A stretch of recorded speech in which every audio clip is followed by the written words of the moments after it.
심리 검사는 사람의 성격, 지능, 적성 같은 다양한 심리적 특성들에 대해서 파악하는 검사를 말합니다.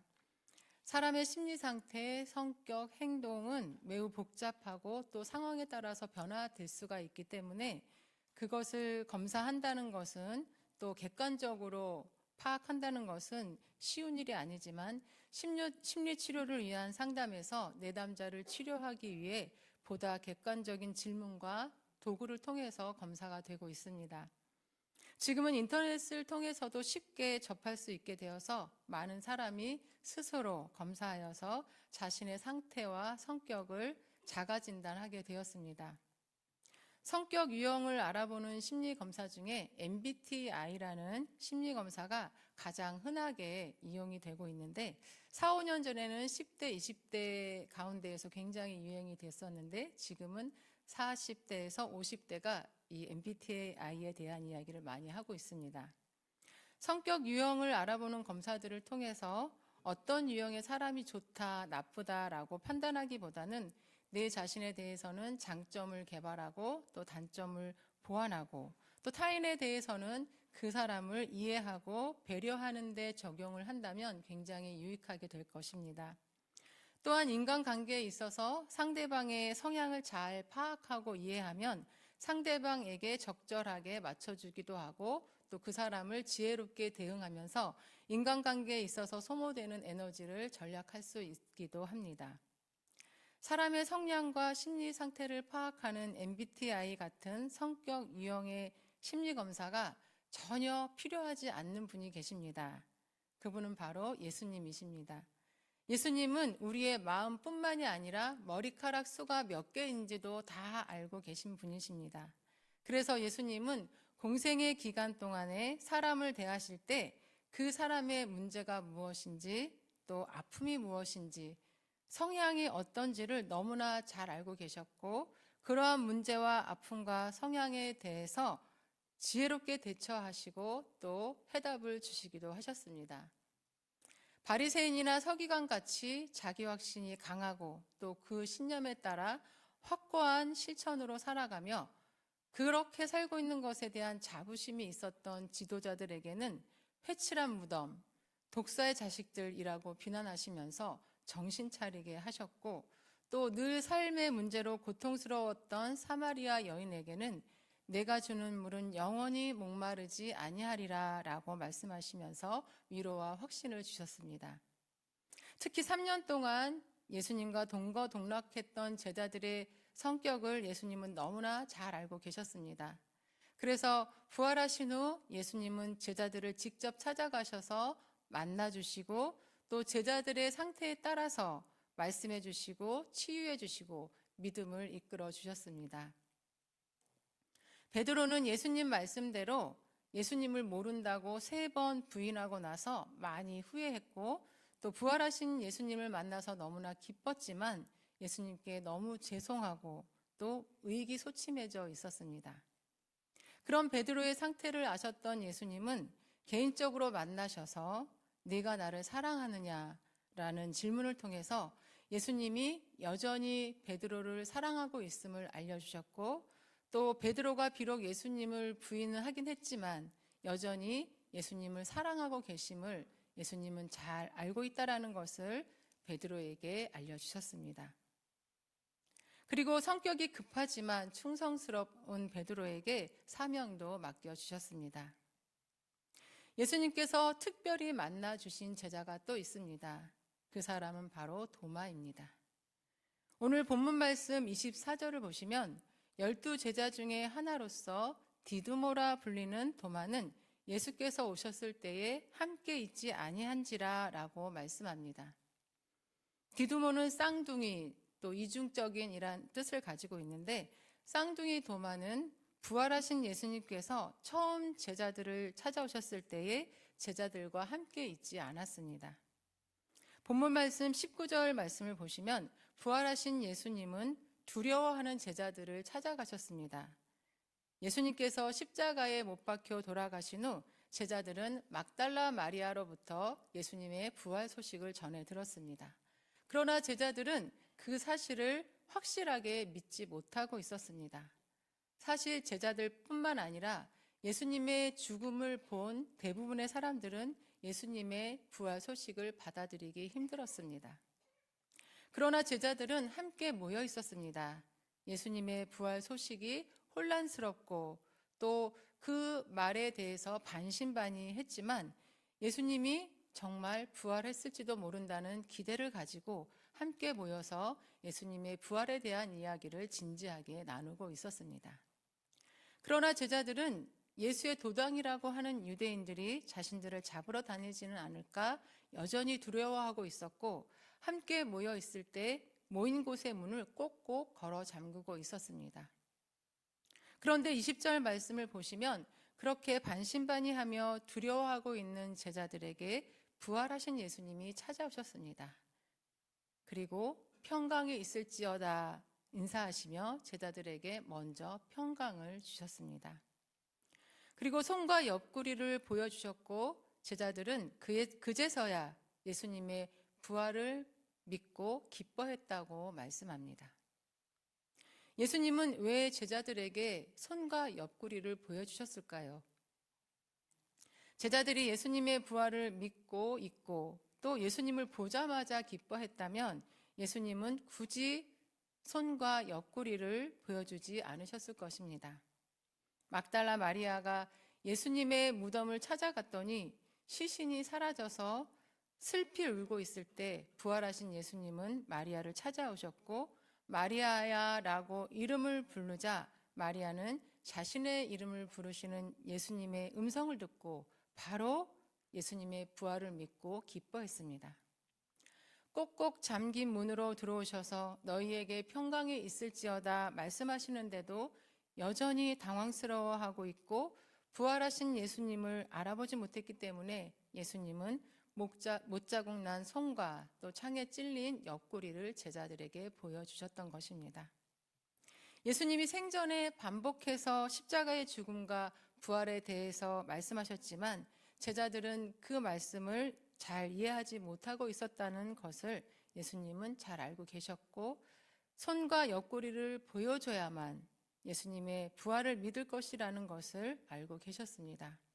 그들에게 지금 필요한 것은 평강과 또 부활에 대한 확신이었기에 예수님은 그들에게 맞게 말씀하시고 보여주셔서 그들의 믿음을 회복시켜 주신 것입니다. 그리고 나서 21절에서 23절 말씀에서는 예수님은 제자들에게 성령을 주시고 또 복음 전파에 대한 사명을 주셨습니다. 그렇게 부활하신 예수님은 제자들을 찾아가셔서 평강을 주시고 부활에 대한 확신을 주시고 또 성령을 주시고 사명을 감당하게 해주셨는데 그 자리에 쌍둥이 도마는 없었다는 것입니다. 도마가 제자들과 함께 있지 않은 것에 대해서 주석에서는 두 가지로 설명을 합니다. 첫 번째는 도마가 개인적인 용모에 의해서 단독 행동을 취했을 것이다 라고 보고 있습니다. 예수님은 아주 특별한 경우를 제외하고는 늘 제자들과 함께 하셨고 또 제자들을 파송할 때도 항상 둘씩 짝을 지어서 보내시면서 서로 연합하고 섬기고 도우며 함께 사명을 감당하기를 원하셨습니다. 그런데 제자들이 예수님의 부활 문제를 놓고 모여 심각한 이야기를 나누고 있을 때에 개인적인 일로 단독 행동을 했다는 것은 공동체 의식이 부족했다는 것입니다. 도마가 제자들과 함께 있지 않았던 이유 두 번째는 제자들 중 도마가 예수님의 십자가 처형으로 인해 가장 큰 실망과 좌절에 빠져 있다라고 보고 있습니다. 모든 것을 버리고 예수님을 믿으며 그렇게 3년을 따라다녔는데 예수님이 죽으셨으니 이제 더 이상 다른 제자들과 함께할 이유가 없다고 생각한 도마는 제자들과 떨어져 낙심한 채로 지내고 있었던 것입니다. 그래서 부활하신 예수님이 찾아와 제자들을 회복시키시고 또 사명을 주시는 그 중요한 때에 도마는 그 자리에 함께하지 못했던 것입니다. 그리스도인의 공동체는 아주 큰 의미가 있습니다. 예수님을 중심으로 연합되어져 있기 때문입니다. 예수님을 중심으로 서로 유기적으로 연결되어져 있어서 함께 성장해 나가기 때문입니다. 혼자 하는 신앙생활은 성장하기 어렵습니다. 혼자 드리는 예배는 기쁨이 크지 못합니다. 혼자 사명을 감당하기는 너무나 버겁습니다. 서로 연합하여 함께 일하고 함께 예배드리고 함께 찬양할 때 우리는 하나님이 주시는 참된 기쁨을 함께 누릴 수 있습니다. 때로는 함께 하는 것이 힘들고 또 어려울 때도 있지만 그것 때문에 우리가 성장하는 것입니다. 관계 속에서 나를 힘들게 하고 어렵게 하는 일들을 통해 기도하게 되고 나를 돌아보게 되고 또 함께 하는 사람들을 사랑하려고 애쓰고 끊임없이 성장하게 되는 것입니다. 하나님이 기뻐하시는 믿음의 공동체 안에서 힘들고 어렵고 답답한 일들이 있어도 끝까지 믿음의 공동체를 떠나지 않는 우리 수유동교회 성도님들이 되시기 바랍니다. 함께 있을 때 함께 예수님을 만나고 함께 회복하고 함께 성장하게 될 것입니다. 부활하신 예수님을 만나 기뻐하고 믿음을 회복하고 사명을 받았던 제자들은 그 자리에 없었던 도마를 기억했습니다. 그래서 제자들은 도마를 찾아가 25절을 보시면 우리가 주를 보았노라 라고 하며 부활하신 예수님을 만났던 일을 증언했습니다. 제자들은 은혜의 자리에 함께하지 못했던 도마에게 예수님의 부활을 전하며 도마도 자신들과 함께 부활하신 예수님으로 인해 기쁨을 누리게 되기를 원했습니다. 우리가 은혜 받고 기쁨을 누리고 있는 자리에 함께하지 못하는 가족이나 친구는 누구인가요? 우리도 제자들처럼 우리가 좋은 자리 또 은혜의 자리에 있을 때에 그 자리에 없는 가족이나 친구를 떠올리고 찾아가 전하며 은혜의 자리에 나와 함께 은혜를 누리게 되도록 힘써야 할 것입니다. 제자들의 부활하신 예수님에 대해 증언을 들은 도마는 그 사실을 받아들이지 않았습니다. 도마는 이미 막달라 마리아가 제자들에게 찾아와서 예수님의 부활을 증거할 때도 믿지 않았는데 제자들이 다시 한번 증거할 때도 드리려고 하지 않았습니다. 그러면서 자신이 직접 예수님의 손에 못자국을 보고 또 자신의 손가락을 못자국에 넣어보고 창에 찔린 옆구리에 넣어보지 않고는 믿을 수가 없다고 단호하게 말했습니다. 마리아로부터 예수님의 부활 소식을 들은 제자들은 반신반의하며 혼란스러워했지만 도마는 아예 믿으려 하지 않았고 자신이 직접 보고 만져보지 않고는 믿을 수 없다고 했던 것입니다. 도마는 예수님이 십자가 처형을 받는 모습을 보고 누구보다 크게 실망을 했습니다. 도마의 성격은 경험되어진 것만이 실제하는 것이라고 생각하고 또 직접 확인하고 본 것만 믿는 빈틈없는 현실주의이기도 했지만 믿고 기대하다가 또다시 실망하기 싫어서 마음의 문을 꼭 닫고 믿으려 하지 않았을 것입니다. 도마와 3년을 함께 하셨던 예수님은 제자들의 증언도 믿지 않는 도마의 성격과 또 현재의 상태를 잘 알고 계셨습니다. 그리고 지난번 예수님이 제자들을 찾아가셨을 때 도마가 그 자리에 없었던 것도 기억하고 계셨습니다. 그래서 예수님은 다시 제자들에게 나타나셨습니다. 부활하신 예수님은 이번엔 도마를 만나기 위해 나타나신 것입니다. 이날은 도마를 포함한 예수님의 11 제자가 모두 있었고 지난번과 같이 문이 닫혀 있었습니다. 26절을 보시면 지난번과는 다르게 두려워서 문을 닫았다는 기록은 없습니다. 부활하신 예수님을 만나고 또 성령을 받고 사명을 받은 제자들은 더 이상 유대인들을 두려워하지 않았습니다. 요한이 문을 닫혀 있음을 기록한 것은 아마도 부활하신 예수님은 문이 닫혀 있음에도 들어오실 수 있는 몸, 시공간을 초월하는 몸이라는 것을 강조하려고 했던 것 같습니다. 제자들이 모여있던 곳, 문이 닫혀 있음에도 불구하고 부활하신 예수님은 제자들에게 나타나셨습니다. 제자들에게 너희에게 평강이 있을지어다 다시 한번 인사하신 예수님은 곧바로 도마에게 다가가셨습니다. 그리고 도마에게 손의 못자국과 창에 찔린 옆구리를 보여주시며 손가락을 넣어보라고 말씀하셨습니다. 예수님은 눈으로 보고 또 손으로 만져보아야 믿겠다고 하는 도마를 진심으로 사랑하셔서 그가 원하는 대로 다 보여주시고 만져보게 하신 것입니다. 그러시면서 믿음 없는 자가 되지 말고 믿는 자가 되라라고 말씀하셨습니다.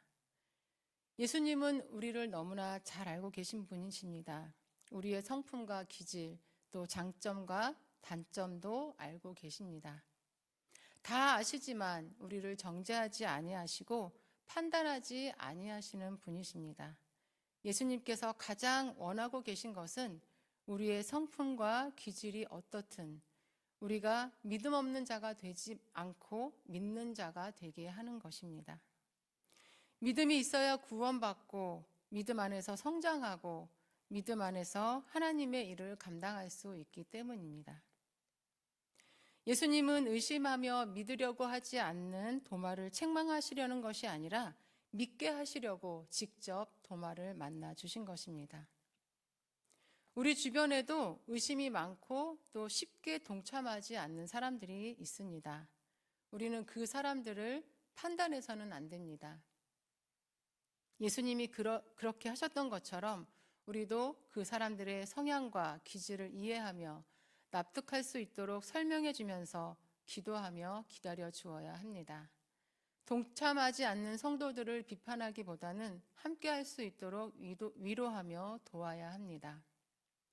그리고 모두가 부활을 믿고 기뻐할 때 여전히 의심과 또 불신과 낙심 가운데 있었던 도마처럼 내 자신이 의심과 또 불신앙에 빠져 있게 될 때가 있습니다. 모두가 부활의 소망으로 기뻐하는데 그 기쁨에 감격하지 못하고 여전히 낙심하여 일어나지 못할 때가 있습니다. 의심이 생기거나 하나님 말씀에 확신을 갖지 못하고 낙심되어 답답한 상황에 있을 때에 예수님께 기도하며 도움을 요청하시기 바랍니다. 예수님은 의심하며 믿지 않았던 도마에게 찾아오신 것처럼 우리를 친히 찾아오셔서 해답을 주실 것입니다. 의심과 불신이 길어지면 믿음 없는 자가 되어 믿음의 공동체에서 떨어져 나갈 우려가 있기 때문에 기도하시면서 주변 사람들의 도움도 받으면서 꼭 해답을 찾아가시기 바랍니다. 그래서 함께 기뻐하고 은혜를 누릴 수 있도록 회복하시기를 바랍니다. 부활하셔서 자신의 못자국 난 손과 창에 찔린 옆구리를 보여주시며 만져보라고 하신 예수님을 보고 도마는 그 자리에서 나의 주님이시요 나의 하나님이시니이다 라고 신앙 고백을 했습니다. 예수님은 자신의 구원자이시며 자신은 예수님이 하나님과 동등한 본체를 가진 분이라는 것을 믿는다라는 고백입니다. 부활하신 예수님을 직접 만난 도마는 창자국과 못자국을 만져볼 필요도 없이 모든 의심이 다 사라지게 되었습니다. 부활하신 예수님을 만나자마자 도마는 이 고백의 말을 외칠 수밖에 없었습니다. 자신의 눈앞에 있는 분은 3년을 자신과 함께 동거동락했던 그 예수님이 분명했고 또 자신의 눈앞에서 십자가 처형을 당했던 그 예수님이 확실했습니다. 도마는 너무나 놀랍고 또 기뻐서 큰 소리로 나의 주님이시오 나의 하나님이십니다 라고 고백을 했던 것입니다. 도마는 주는 그리스도시요 하나님의 아들이시니이다 라는 베드로의 고백과는 다르게 나의 주님이시요 나의 하나님이시라고 고백을 했습니다. 도마가 나의 명사를 사용한 것은 예수님이 진정한 하나님의 아들이시며 사망 권세를 이기시고 부활하신 진정한 구원자라는 사실을 자신이 직접 실제적으로 체험하여 깨달았기 때문입니다. 귀로만 들은 것이 아니라 내가 직접 보고 경험해서 내가 바로 증인이다라는 고백입니다. 더욱이 예수님이 자신을 직접 찾아오셔서 보여주시고 만져보라고 하시며 믿음 없는 자가 될까봐 걱정해주고 계시고, 또 의심 많아 믿지 못하는 자신을 진심으로 사랑하시며 믿는 자가 되라고 말씀해 주시는 것을 보며 크게 감격했습니다. 살아서 함께 했을 때 그렇게 사랑이 많으셨는데 또 이렇게 자신을 찾아와 주신 예수님께 너무나 부끄럽기도 하고 감사했던 것입니다. 도마는 부활하신 예수님과의 만남을 통해 그동안 깨닫지 못했던 예수님의 모든 말씀을 다 이해하게 되었고, 자신의 모든 삶의 주인이 예수님이심을 고백하게 되었습니다. 도마는 비록 크게 낙심하고 또 의심하고 더디 믿었지만 그 경험을 통해 예수님을 위해서라면 목숨까지도 드릴 수 있는 믿음의 사람으로 거듭나게 되었습니다. 그래서 다른 제자들처럼 도마는 부활의 증인으로서 인도에서 복음을 전하다 순교했다는 기록을 전하고 있습니다. 의심 많았던 도마는 믿음이 없는 자가 되지 말고 믿는 자가 되라는 예수님의 말씀대로 모든 믿음을 회복했고 영적 성장을 이루었고, 예수님의 제자로서 충성된 삶을 살았을 뿐만 아니라 복음 전파 사명을 위해 자신의 전 생애를 다 드리는 믿음의 사람이 되었던 것입니다. 예수님께서는 도마의 그 고백을 듣고 말씀하셨습니다. 29절 말씀을 보시면 너는 나를 본고로 믿느냐? 보지 못하고 믿는 자들은 복되도다. 이 말씀은 도마뿐 아니라 그 자리에 함께 있는 제자들에게도 한 말씀입니다. 너희들은 나를 보았으므로 믿지만 나를 믿지 않고도 예수님의 부활을 믿고 구원에 이르는 자는 정말 복된 사람들이라 라는 뜻입니다. 그 말씀은 제자들의 사명이 되었습니다. 부활하신 예수님을 만나지 못한 사람들에게 복음을 증거하고 성경을 기록하여 부활하신 예수님이 승천하신 이후에도 또 자신들이 모두 세상을 떠난 후에도 부활하신 예수님을 보지 않고 믿을 수 있게 했습니다.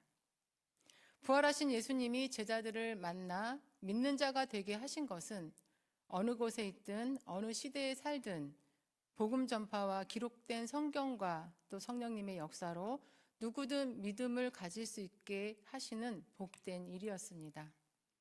부활하신 예수님은 먼저는 제자들이 믿음 없는 자가 되지 않고 믿는 자가 되게 해 주셨고, 또 두 번째는 부활의 증인인 제자들을 통해서 복음이 전파되어 많은 사람이 믿음 없는 자가 아닌 믿는 자가 되게 하시려고 제자들을 만나 주셨던 것입니다. 부활하신 예수님은 50일 동안 자신의 부활을 믿지 않는 많은 사람들을 찾아다니셨습니다. 의심하는 도마를 위해서는 손에 못자국과 창에 맞은 옆구리를 만져보라고까지 하셨습니다. 그 모든 일은 믿음이 없는 자가 되지 말고 믿는 자가 되라는 주님의 뜻이었습니다. 예수님이 오신 목적은 오직 우리를 예수님 믿고 구원에 이르게 하시려는 것이었습니다. 그래서 예수님은 사람을 판단하지 않으시고 각 사람의 성향과 성격과 상황을 다 이해하시면서 찾아가시고 믿음으로 인도해 주셨습니다. 때로는 모두가 은혜 받고 기쁨을 누리고 있는데 나는 그 모든 것에 감격하지 못하고 의심하며 불신 가운데 있을지라도 예수님은 우리를 이해하시고 믿음을 회복할 수 있도록 도우시는 분이십니다. 의심과 불신과 낙심 가운데에도 예수님을 의지하여 예수님께 해답을 얻고 믿음을 회복하여 끝까지 믿음의 경주를 완주하시는 저와 여러분이 되시기를 바랍니다.